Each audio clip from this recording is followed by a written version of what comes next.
Hello and welcome to our highlight program from the 20th Biennial Convention of the American Postal Workers Union. I'm Celeste Crenshaw.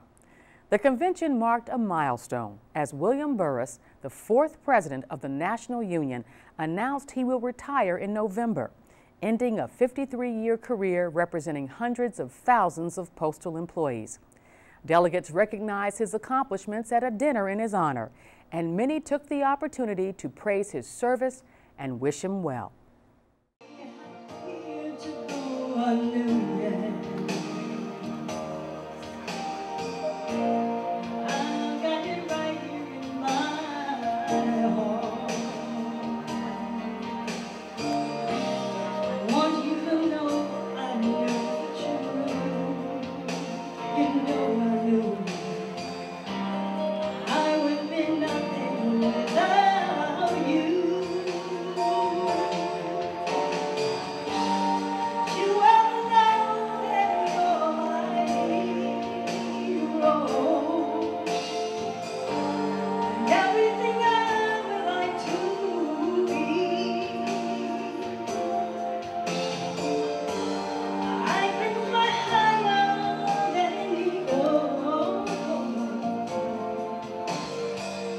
But we're fortunate.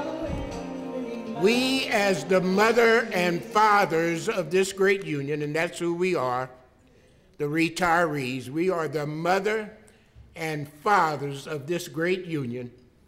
This is our son who is now joining our ranks.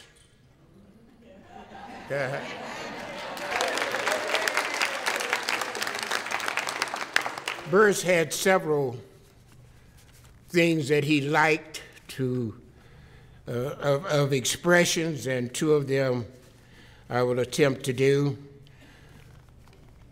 One of them was by Frederick Douglass. If there is no struggle, there is no progress.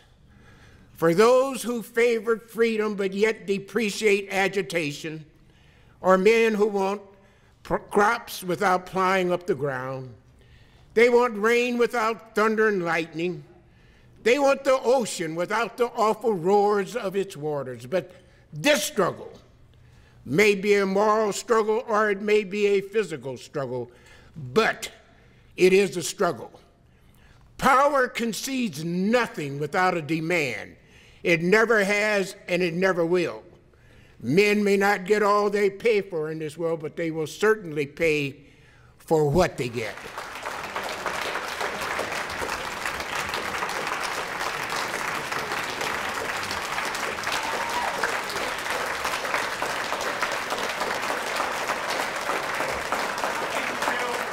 I first met Bill Burris when he was a young Turk, and I mean a young Turk. In 1970, before we merged into the American Postal Workers Union.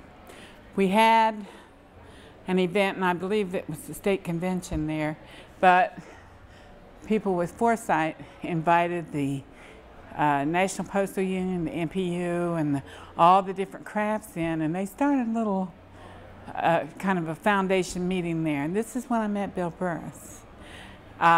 He was just so innovative. I mean, you knew this guy was going to go somewhere. Do you understand what I mean?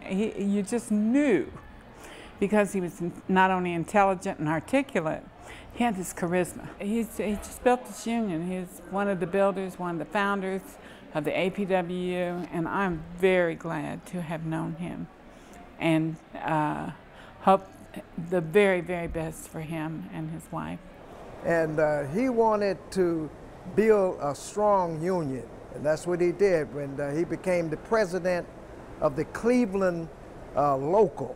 Before then, he was just a worker on the floor and decided that he wanted to run for the union. Yeah, you see what he'd done, that's straight on up the ladder. I met Bill in 1966 when I was hired at the post office. I have known him for 44 years. Bill is a tremendous leader. We're going to really miss his presence. he was always my inspiration for working with the retiree chapter.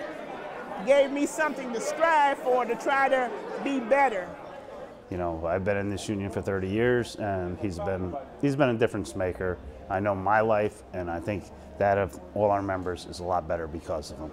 I came into the union as a clerk. I transferred it from the Rural Carrier Craft into the union and became a member and became a steward within 2 or 3 years, and have certainly watched his career as it's gone on and been. I'm terribly impressed by his wit and the knowledge of our contract, and I think we as individuals owe him a deep debt of gratitude.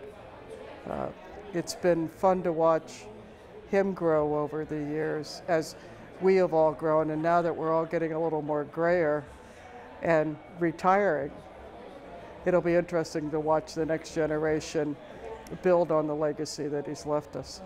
He's been a great president, and we wish him the best. And he's done a lot for us, and I told him the other day he did a lot for my family too.